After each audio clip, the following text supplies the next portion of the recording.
Há Thủ đang làm gì Há Thủ? Dạ vậy anh. Cày dây hả? Xong chưa? Chưa, đang chuẩn bị. Vậy hả? Khoảng bao lâu nữa là chuẩn bị xong?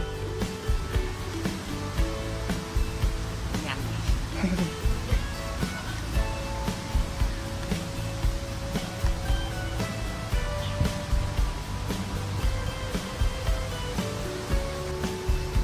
Đây, giới thiệu với mọi người, đây là Há Thủ Nguyên Phong đây. Bắn đỉnh nhất trong tem của Kiên Giang mình nha mọi người. Rồi, đây là cảnh anh em chuẩn bị đi nè mọi người.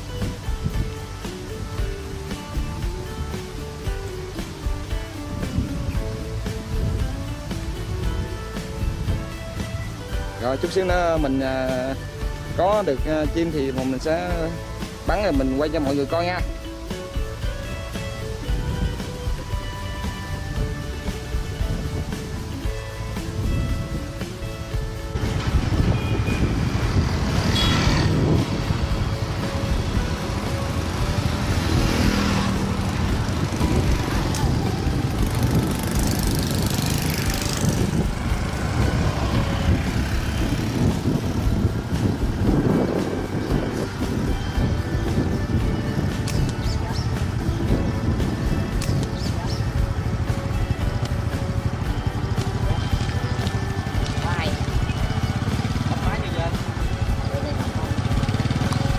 Rồi, lụm luôn.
luôn dừng chợ